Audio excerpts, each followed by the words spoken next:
I'm joined with Tim Dutton. I'm Louis Amestoy, and we're here on HS Game Time Live, talking about Colton and Rancho Verde for the Central Division Championship played Friday night.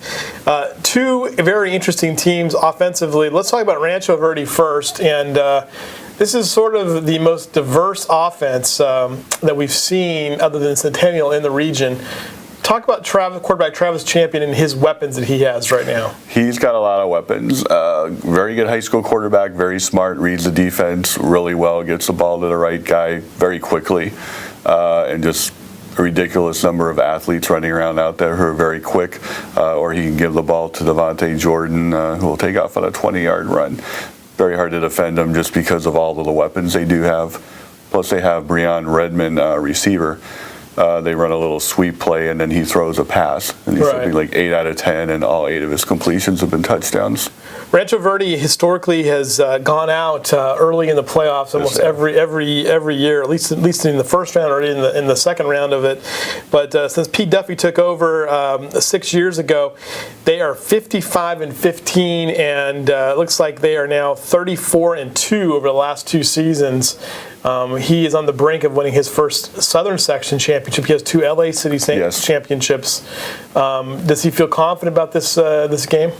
He's kind of a funny guy to talk to because he tries to keep it very kind of low key and 1 week at a time. Mm-hmm. Everybody on the team is very aware of the reputation that they have of great regular season, roll through the league, and then they run into the playoffs and they lose first or second round. But he's really just looking at it 1 game at a time. He's trying not.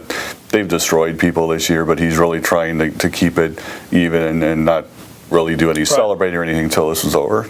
They have common opponents that they've both played. Colton is 11-3 coming into this game. They lost early in the season, and we were all kind of surprised by this score, 14-3 to La Quinta. I can't remember the last time that Colton had been held to so few points during the season.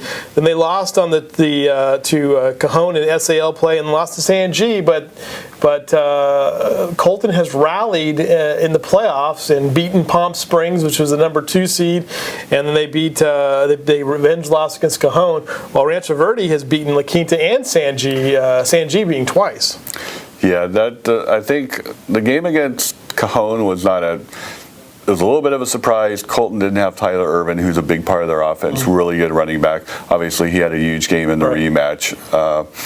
They made some mistakes against La Quinta. I think the San G game surprised a few people. They did kind of stumble there, but Irvin was still kind of coming back from an ankle injury at that point, and it's just a huge difference with him back and healthy. Now, this last game against Cajon, Colton showed some grit at the end of the game, winning in overtime.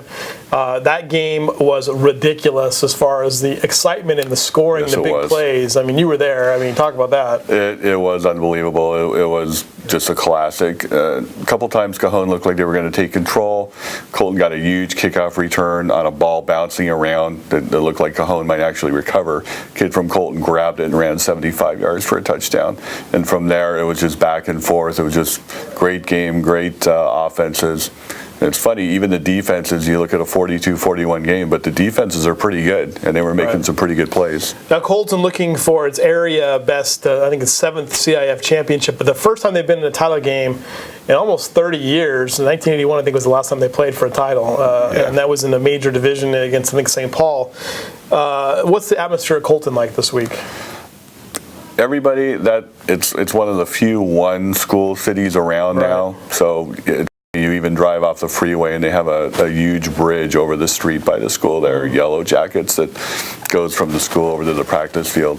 The players get involved in the community. They did some Thanksgiving things, delivering meals and that kind of thing, and the community is very, very fired up about the team being in the final. Only a handful left of those one school communities left now, but we'll see how that plays out here as Colton continues to grow.